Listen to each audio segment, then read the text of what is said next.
Hey champions, what's up with you? Thank you so much for tuning back into my channel. That is hashtag Vinay's Vision and I'm your personal auxiliary Vinay Panekar.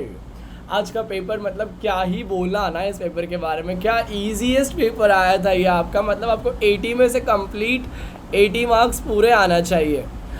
Cut कटा के हटा के सब कुछ आपको at least 70 plus तो मिलेगा ही। क्यों? क्योंकि स्वामत में पूरे मार्क्स नहीं मिलते और राइटिंग स्किल में वो थोड़ा बहुत काट देते हैं। बट ओवरऑल अगर देखा जाए ये पेपर के अंदर जो क्रिस्पीनेस डाला है उन्होंने, ईजी वाला हर क्वेश्चन जो मैंने आपको पढ़ाया था इन दिनों में, 2-3 दिनों में, वो सारे क्वेश्चंस तो यहाँ पर दिख रहे हैं। पोएम एप्रिसिएशन जो मैंने बोला था आया कि नहीं आया, ऑक्शन वाला मैंने आपको बोल के रखा था कि पुलवामा अटैक वाला दिन अभी गया है, तो डेफिनेटली उन लोग ऑक्शन के ऊपर डाल सकते हैं। 10 ही दिन का फ़र्क हुआ है बस। आज 24 तारीख है, 14 तारीख को हुआ था पुलवामा अटैक डे। तो या डेफिनेटली ये क्वेश्चन आया एंड ट्रेंडिंग टॉपिक के ऊपर चलती चीज़ें आई है। एंड क्या ही पेपर बनाया आपका यार, मतलब easiest paper. Grammar question easy, poem appreciation easy, poem पिछले साल का ही क्वेश्चन उठा के डाल दिया उन्होंने वापस से। उसके अलावा राइटिंग स्किल भी थोड़ी बहुत इजी आई थी। अगर आपने उसको अच्छे से क्रैक किया रहेगा मेरे वीडियो के हिसाब से तो डेफिनेटली आपको इजी लगा होगा। आई होप आपका पेपर बहुत अच्छा गया रहेगा। कैसे गया पेपर नीचे कमेंट करके डेफिनेटली बताइए। चलिए क्या हम शुरू करें देखने के लिए कि यहाँ पर पेपर में कौन से क्वेश्चंस आपने कैसे आंसर किया है, क्या आपके और मेरे आंसर मैच करते हैं। चलिए यहाँ पर देखते हैं। पहला क्वेश्चन यहाँ पर है हमारा, लेखकाचे बालपणीचे दिनक्रम। लेखक बचपन में क्या करता था, तो यहाँ पर हम लोग को देखना है। यहाँ पे 4 आंसर है इसके, क्योंकि उन्होंने 4 डब्बा दिया है। पहला वाला है विट्टी डांडू खेड़ने। पहला वाला क्या है हमारा, विट्टी डांडू खेड़ने, गिल्ली डंडा खेलता था वो, पतंग उड़ावने, कैरिया पेरू खाने और क्रिकेट खेलने। ऑल राइट, आई होप आपने ये चारों ही लिखा रहेगा इसका आंसर। आगे आता है चुक की बरोबर लिहा। चुक की बरोबर का आंसर क्या होगा। पहला वाला क्वेश्चन है, दिवसभरच्या खेळाने लेखकाला भूक तर खूपच लागलेली असायची, तो आंसर इसका है बरोबर। नेक्स्ट, लेखकाचा जन्म मुंबईत गरीब कुटुंबात झाला। मुंबई में झाला नहीं ना, किधर हुआ था, पुणे में हुआ था, तो इसका आंसर आ जाएगा चूक। लेखकाचा वडील बँकमध्ये होते, नहीं पुलिसमध्ये तुंतपुंज पगावर नौकरी करत होते, तो इधर में भी आंसर क्या आएगा, चूक। लेखक लहानपणी खोडकर होते, डेफिनेटली वो मेरे जैसा ही था, मस्तीखोर एकदम, बरोबर, यस। चलिए आगे जाता है। स्वामत में 3 मार्क के लिए आया था। तुमच्या मते लेखकाच्या मनात क्रिकेटाचे बीज कसे रुजले, क्रिकेट खेलने का उसको इंटरेस्ट कहाँ से आया, वो आपको लिखना था। तो मैंने आपको ऑलरेडी बोल के रखा था कि प्लीज़ एक बार प्रस्तावना लिखना सीखिए। प्रस्तुत प्रश्न बीज पेरले गेले, या पाठातून घेतले आहे, या पाठाचे लेखक चंदू बोर्डे आहे, या पाठा लेखकाने अपने बालपणीच्या आठवणी सांगितल्या आहे। देखो आप लोगों को पढ़ा के मुझे याद हो गया, रैप के जैसा ही है। काश मेरे IAS के पेपर में भी ये क्वेश्चन आ जाए, मैं लिख दूंगा उसको फटाक से। नेक्स्ट, आकृती पूर्ण करा। पहला क्वेश्चन है, दाजी साहेबांचे व्यक्तिमत्वाची वैशिष्ट्य। दाजी साहब जो थे उनके जो कैरेक्टर था उनके बारे में आपको बताना है। ऑल राइट, वैशिष्ट्य मतलब खासियत, एडजेक्टिव बताना है। क्या है पहले वाले का आंसर, वृद्धाचे ठाटपना, मतलब एकदम ठाट, एकदम स्ट्रिक्ट थे। All right. नेक्स्ट, सड़सड़ित देह यष्टि, तेज पुंज चेहरा, ब्राइट ब्यूटीफुल फेस, गौरव वर्ण, शाइनी फेस, सॉरी, गौर वर्ण, पांढरे श्रुभ, स्वच्छ धोतर, है ना। और आई एम सो सॉरी, यहाँ पर क्या हो गया है, 84 वर्षाचे, वो कितने साल के थे, वो 84 ईयर्स के थे। ऑल राइट, यहाँ पर ये नहीं आएगा, गौर वर्ण, पांढरे शुद्ध धोतर नहीं आएगा, और क्योंकि ये सब क्या उनके कपड़े के बारे में बताया गया, गौर वर्ण आ सकता है। ऑल राइट, अगर आपने ये चारों लिखा है तो डेफिनेटली आपको मार्क्स मिलेगा।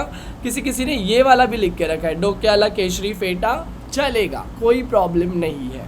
ऑल राइट, आगे जाते हैं हम लोग, देखते हैं।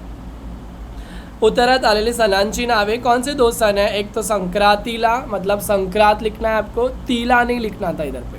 नेक्स्ट, ज्येष्ठ पूर्णिमाला, ला नहीं लिखने का, ज्येष्ठ पूर्णिमा ही लिखना है आपको।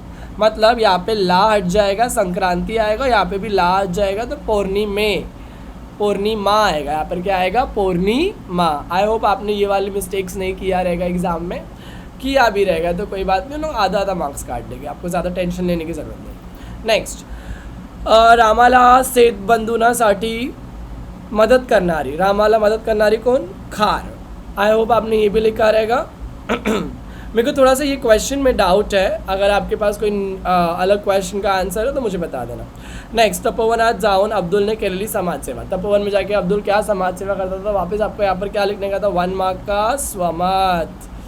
स्वमत लिखना ज़रूरी है अगर आप 10th में हो, और अगर आपके घर में कोई भी है ऐसा जो 10th का एग्ज़ाम देने वाला है इन फ्यूचर, तो आप उनको डेफिनेटली बताना मराठी के ब्रीफ में स्वमत लिखना बहुत ज़रूरी है, प्रस्तावना लिखना ज़रूरी है, प्रस्तावना लिखना। ओके, मतलब क्या दिया गया है, कौन से पार्ट से लिया गया है, इसके लेखक कौन है और वो सब कुछ। अपठित गद्य तो मतलब आपको ऐसा दिया है, ए लो भाई खाना खा लो, ए लो भाई स्पून फीडिंग करके दिया है आपको। नेक्स्ट, निसर्गाने भागवलेल्या मानवी गरजा। तो इधर पे आंसर क्या है? सबसे पहला है अन्न, दूसरा है निवारा, है ना? अन्न निवारा लिखा आपने, अन्न वस्त्र और निवारा, रोटी कपड़ा मकान। नेक्स्ट, गरजा भागवण्यासाठी आवश्यक, सॉरी क्वेश्चन क्या आहे? कारणे लिहा। माणसाची निसर्गाची प्रति ऋणी असायची, कालांतराने कमी होत गेली, कारण क्यों कम होते चले गए इंसान की वो जो एक गरज थी, गरजा भागवण्यासाठी आवश्यक ते सर्व सहाय्य निसर्गाद्वारे मिळत गेले। उसको गरज भगाने के लिए हर चीज़ उसको नेचुरली मिलने लगी। नेक्स्ट, इंसान जो है सुख के पीछे भागने लगा, क्योंकि सुख के पीछे भागने लगा तो वो इतना खदगर्ज हो गया कि उसने देखा ही नहीं। एंड मैंने कल आपको बताया था, the vertical animal created by God is the most dangerous animal, right? कल पढ़ाते पढ़ाते मैंने आपको एक कोट बोला था, आई होप आपने सुना रहेगा। चलिए, कवीचे सर्वस्व असलेली गोष्ट, कवीचे सर्वस्व असलेली गोष्ट स्पून फीडिंग, वापस से spoon feeding, it was just easy peasy lemon squeezy, right? कवीचे जवळचे मित्र अश्रू। आगे देखते हैं क्वेश्चन क्या आया है। खालील आवश्यकता कवितेतील ओळी शोधून लिहा। रोजची भूक भागवण्यासाठी करावे लागणारे कष्टामुळे आयुष्याचे दिवस यात गेले। तो यहाँ पर आएगा भाकरीचा चंद्र शोधण्याची जिंदगी बर्बाद झाली, पहले वाले का आंसर। नेक्स्ट, कवीच्या प्रयत्नवादी आणि आशीर्वाद।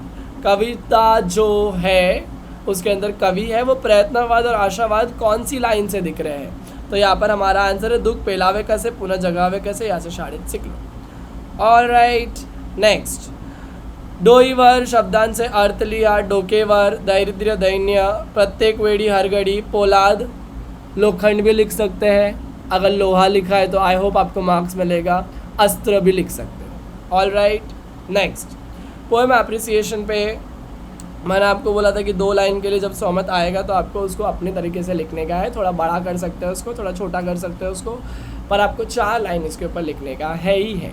ऑलराइट, चलिए आगे बड़े फटाफट चलो आते हैं। पोएम एप्रिसिएशन में क्वेश्चन है आपका, योगी सर्वकार सुखदाता किंवा ऑक्शन, ये दोनों में से किसी एक को आपको अटेम्प्ट करना था। आई होप आपने अटेम्प्ट किया रहेगा। योगी सर्वकार सुखदाता और ऑक्शन दोनों में से आपने कौन सा वाला अटेम्प्ट किया? चला मुझे बताइए, कमेंट एप्रिसिएशन में कमेंट बॉक्स में डाल के बताइए कौन सा एप्रिसिएशन आपने लिखा है। ओके, यहाँ पर देखते हैं कवितेचे कवि इंदिरा संत, कवितेचा विषय ऑक्शन के बारे में लिखा रहेगा। सरल अर्थ लिखे क्या नहीं लिखे आपने? आई होप आपने लिखा रहेगा। संदेश भी लिख दिया होता तो आपको यहाँ पर मार्क्स मिल जाते। ऑलराइट, चलिए नेक्स्ट क्वेश्चन हम लोग देखते हैं। आगे है, प्रस्तुत कवितेतील शब्दांचे अर्थ लिहा। ऑक्शन, ओवाळणी, आरती लिखेंगे तो भी चलेगा, द्रव्य पैसा, कल्लोड लोड, शौर्य पराक्रम और शक्ति, दोनों में से कोई भी लिखेगा आपका दोनों ही राइट होगा। ओके, चलिए टिपा लिहा। आपको मतलब आपको बेंच पे से एक्साइटमेंट नहीं हो रहा था, आपको ऐसे उड़ने की खुशी नहीं हो रही थी, क्योंकि ये क्वेश्चन मैं क्या ही अपने मुंह से अपनी तारीफ करूँ, राइट? चलिए आगे, जाता अस्ताला का भी सेम टू सेम क्वेश्चन आया, 6 मार्क्स, मतलब मेरे चैम्पियन लोग ने 1% अपने आप ही बना लिया। आई होप मेरे एग्ज़ाम में भी मेरे को ऐसे क्वेश्चंस मिले। आई होप आप मेरे लिए प्रे करोगे, डेफिनेटली प्लीज़ प्रे करना। My dream is to become education minister and I will surely become. Next, सकाळची वेळ अभ्यासाला योग्य असते, विधानार्थी वाक्य। यहाँ पर 2 वाक्य दिए थे, पहले वाला था आपका सुश्रुत ओळखलास का मला, तो पहला वाले का आंसर प्रश्नार्थी वाक्य, क्योंकि क्वेश्चन मार्क दिख रहा है। सकाळची वेळ अभ्यासाला योग्य असते, कौन सा लेसन? यस, कराला नागरिक से पूछा गया है, विधानार्थी वाक्य। चलिए नेक्स्ट, प्रवासात भरभरून बोलावे, 25 साल से एक ही क्वेश्चन पूछ रहे हैं लोग। कौन सा वाक्य है ये? अज्ञार्थी वाक्य. बोला, प्रवासात भरभरून बोला. नेक्स्ट, केवढी मोठी वसाहत आहे ही वसाहत खूप मोठी आहे. ऑल राइट, चलिए आगे बढ़ते हैं. अंगाचा तीळपापड होणे, खूप राग येणे. वाक्य प्रचार के अर्थ अगर आपने सही से लिखा रहेगा तो आपको 1 मार्क पूरा मिलेगा इसका. और वाक्य तो लिखा ही रहेगा आपने, राइट. आर्जव करने, आग्रह करने, विनंती करने, गलका करने, गोंगाट करने. क्या आएगा? गलका करने का गोंगाट करने. आई होप आपने ये भी लिखा रहेगा. आगे जाते हैं हम लोग. शब्द संपत्ति के ऊपर क्वेश्चन आया है. खालील शब्दांचे समानार्थी शब्द लिहा. रस्ता, रस्ता का आंसर क्या है? चलिए जल्दी बताइए. रस्ता का आंसर है मार्ग. शाळा, विद्यालय. इकड़े का तिकड़े आएगा. आपने अपोजिट साइन डाला है ना, यहाँ पे डैश नहीं डाल के आया ना गलती से, क्योंकि इन लोग का मिस्टेक हो सकता है, आपको मिस्टेक नहीं करके आना है. और डैश डाले तो कोई टेंशन मत लो, अभी जो हो गया वो हो गया. निंदा, स्तुति, प्रशंसा, तारीफ भी लिख सकते हो. ओके. वचन बदला. शहर का शहरे, शहरी, शहर. ये तीनों में से क्या आएगा? Even I am confused. 110% मुझे लग रहा है शहर आएगा. 100% तो मुझे शहर ही लग रहा है, बट ये वाला एक अपन कंसिडर करके चलते हैं. ओके, पर शहर ही आएगा मुझे लग रहा है. गाड़ी का आएगा गाड़ियाँ. नेक्स्ट, लिंग बदला. लेखक का आएगा लेखिका, घोड़ा का आएगा घोड़ी. लेखम निम्नुसार लेखन. रेखा मावशीन से पावले अधिक सुंदर आहे. चेंजेस किए ना. चलिए, क्या है इधर पे? बड़ी की मात्रा, और यहाँ पे क्या आएगा? बड़ा ऊ की मात्रा. All right. लिंबाचा, तो यहाँ पे ल में छोटी लिंबाचा, और वाटो लागले में ट में बड़ा ऊ आएगा. नेक्स्ट, उद्गार चिन्ह, प्रश्न चिन्ह, स्वल्प विराम, दुहेरी अवतरण चिन्ह. ये चारों भी क्लियर हो गया आपको बच्चा पार्टी. मेरे चैंपियंस लोग मचा के आए. आप लोगों ने अच्छे से पेपर लिख के आए. छान पेपर लिहिलं का नाही लिहिलं तुम्ही लोकांनी? लिहिलं ना. Very nice. चॅम्पियनचा आपल्याला झंडा एकदम वरती करायचे. चैम्पियंस हो, विजय भव. छावा देखा कि नहीं देखा आप लोगों ने? बाकी मूवी मेरे डैडी मेरे पीछे पड़े, बट मैं क्या करूँ, मेरे पास वक्त ही नहीं है मूवीज़ देखने के लिए. यार नॉर्मल वेब सीरीज़ और व्लॉग्स देखने के लिए टाइम नहीं है. आई होप आपका पेपर इजी गया. यहाँ से कहाँ से? उपयोजित लेखन से. उपयोजित लेखन में पत्र लेखन आया है. एकदम इजी पत्र लेखन था. यहाँ पर आपको एक मैराथन स्पर्धा होने वाली 10 जनवरी 7 बजे से. और कौन सा है ये संपर्क किसको करने का है? सोहम शिरवगाकर, आयोजक मैराथन स्पर्धा. ईमेल. प्रस्तुत स्पर्धेकरिता शाळेतील 20 विद्यार्थ्यांचे नाव नोंदणी करण्यासाठी विनंती करणारे पत्र आयोजकांना लिहा. मतलब आपको माननीय आयोजक लिखना था. महोदय लिखे रहेंगे तो भी कोई प्रॉब्लम नहीं है. एंड वो लिखने से आपको कितने मार्क्स मिल जाएंगे वहाँ पर? 5 मार्क्स. 6 मार्क का है, बट हम लोग क्योंकि 1 मार्क्स को ऊपर नीचे समझ के चलते हैं, तो हम लोग को 5 मार्क्स यहाँ पे मिलेंगे. क्योंकि मैंने आपको विनंती पत्र कैसे लिखना है समझाया था. मैंने परसों वीडियो भी बनाया था. आप प्लीज़ मेरा लाइव सेशन देखना. मेरा लाइव सेशन सिर्फ एक ही आने वाला है. मैं 15-20 नहीं डालने वाला हूँ, फेक नहीं डालने वाला हूँ.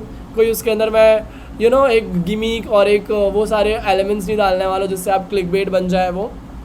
बट डेफिनेटली वही बताओगा जो एग्ज़ाम में आने वाला है, और वो आता भी है. ओके, चलिए नेक्स्ट. सारांश लेखन लिखा मैंने यहाँ पर.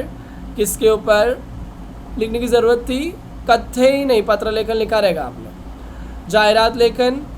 शालेय साहित्याची दुकानाची आकर्षक. स्कूल के सामानों की दुकान की आकर्षक जाहिरात बनाने का था आपको यहाँ पर. तो आपको यहाँ पर लिखना चाहिए था राम स्टेशनरी. राम स्टेशनरी आपने बनाया. कौन से स्टेशनरी पे बनाया आपने? आप किस स्टेशनरी का नाम बताइए. चलिए ओके, आगे जाते हैं.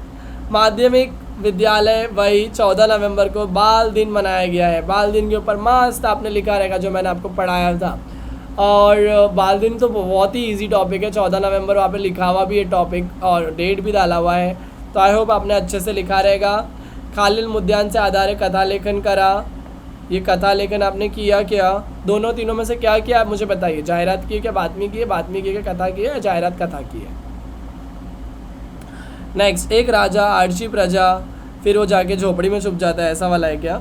राजाची उपयोजना रस्त्यावर मधोमधी दगड ठेवण्याची आज्ञा देणे, वो विजयनगर का पता है ना आपको, राजा था, उसके ऊपर ये स्टोरी बनी हुई है, तेनालीरामा के ऊपर। Tenali Rama and can't get it soon. Next, लेखकान कौशल्य में आपको आया है प्रसंग लेखन। प्रसंग लेखन के लिए क्वेश्चन आया है यहाँ पर। जागतिक पर्यावरण दिन निमित्त भव्य डिंडी व वृक्षारोपण ज्ञान सागर विद्यालय में यहाँ पर दिया हुआ है अच्छा खासा 5 जून को। और मैंने आपको सिखाया था प्रसंग लेखन। प्रसंग लेखन आपने अगर जैसे मैंने सिखाया था उसी तरीके से किए होगे तो आपको डेफिनेटली मिलेंगे पूरे मार्क्स। मैंने चैम्पियन बुक भी डाल के रखा हुआ था, मैं आपको दिखा देता हूँ कि मैंने कहाँ से आपको प्रसंग लेखन करवाया था। ये लिंक मैंने पिछले कई वीडियो में दिया हुआ है आपको, तो आपको वहाँ से जाके मिल सकती है ये बुक। बट मैंने आपको ग्रामर बुक में से करवाया है, मुझे वो दिखा देने दीजिए आपको, क्योंकि आपको याद रहेगा ना कि अपने पास ये यहाँ से भी क्वेश्चंस आए हैं। अगर आप नहीं तो आपके बाद में जो इंसान करने वाला है उसको मालूम पड़े। यस, तो प्रसंग लेखन देखा, प्रसंग लेखन मैंने आपको करवाया था, वो सेम प्रसंग लेखन आया। मैंने क्या बोला था, यहाँ पे स्नेह सम्मेलन करके टॉपिक दिया हुआ है, आपको वहाँ पे एडिट करना है। आपको वहाँ पे क्या लिखने का है जो आपको एग्ज़ाम में आया है। आपको एग्ज़ाम में क्या आया हुआ है, वृक्षारोपण कार्यक्रम। वृक्षारोपण कार्यक्रम के ऊपर आपको लिखना है। फिर उसके बाद में ज़रूरत के हिसाब से आपको एडिट करने का है उसको, जहाँ जहाँ चेंजेस चाहिए। जैसे कि पटंगनावर लिखा है यहाँ पे, तो आपको लिखने का है अंगनावर, अंगनाथ, है ना, क्योंकि वृक्षारोपण हम लोग कहाँ लगाएंगे, ऑडिटोरियम में लगाएंगे या हम लोग आंगन में लगाएंगे, तो उसके हिसाब से आपने एडिट किया रहेगा। आपको मार्क्स मिले होंगे 7 आउट ऑफ क्या 8 आउट ऑफ कितने में का था ये, 8 मार्क्स का था। आई होप आपको इजीली इसमें 6 या 7 मिल जाना चाहिए। आई होप आपका पेपर बहुत इजी गया रहेगा ये वाला। 4 दिन की छुट्टी है, ट्यूसडे, वेडनेसडे, थर्सडे, फ्राइडे, चारों दिन आपको क्या करने का है, 2 सब्जेक्ट साथ में लेके चलने का है, हिंदी भी और इंग्लिश भी। ऑलराइट, हिंदी का आप थोड़ा थोड़ा करते रहिए, इंग्लिश का थोड़ा थोड़ा करते रहिए, क्योंकि हिंदी के बाद में मेरे ख्याल से भी पहला इंग्लिश है, उसके बाद हिंदी है। I guess, I am not aware of the time table, but anyways whatever the time table is, आपको ध्यान देने का है कि जो पेपर, ये 3rd पेपर है आपका, उसके अंदर आपको अपना बेस्ट देना है और उसके लिए दिन कम है। राइट, तो आपको क्या करने का है, पहला इंग्लिश पढ़ रहे हो आप, तो उसके साथ में हिंदी भी पढ़ना है आपको। अभी आपका इंग्लिश पेपर है, फिर हिंदी पेपर है, राइट, तो आपको क्या करने का है, हिंदी भी थोड़ा थोड़ा करना है, इंग्लिश पूरा पूरा करना है। हिंदी को 2 घंटा, इंग्लिश को 8 घंटा, हिंदी को 2 घंटा, इंग्लिश को 8 घंटा। इस तरीके से आपको क्या करने का है, अपनी जो मेहनत पूरा साल भर किया है ना आपने, वो आपको ये लास्ट मोमेंट पे क्या करने का, एकदम अच्छे से कन्वर्ज करके रखना है। Alright, the more you sweat in peace the less you bleed in war. Alright, तो अगर आपने पूरा पीसफुल टाइम में अगर आपने स्वेट बहाया है तो आप बिना टेंशन के आप बैठ सकते हो। बट अगर आपने टाइम को वेस्ट किया है वो सब टाइम पे, और आज आपका जंग आगे खड़ा है, आज आपका वॉर और बैटल चालू है, तो मेक श्योर करिए कि अभी भी वक्त है आपके पास और आप अपना बेस्ट दे सकते हो। आई होप वीडियो को यहाँ तक अगर आपने देखा रहेगा तो प्लीज़ हम सब करना, लाइक कर देना, कमेंट कर देना, सब्सक्राइब कर देना, और प्लीज़ मेरे लिए प्रे करना, मेरा भी एग्ज़ाम्स आने वाला है, तो आई होप कर्मा रिपीट होगा दोनों के ऊपर। चलिए, until we meet, all the best, keep rocking.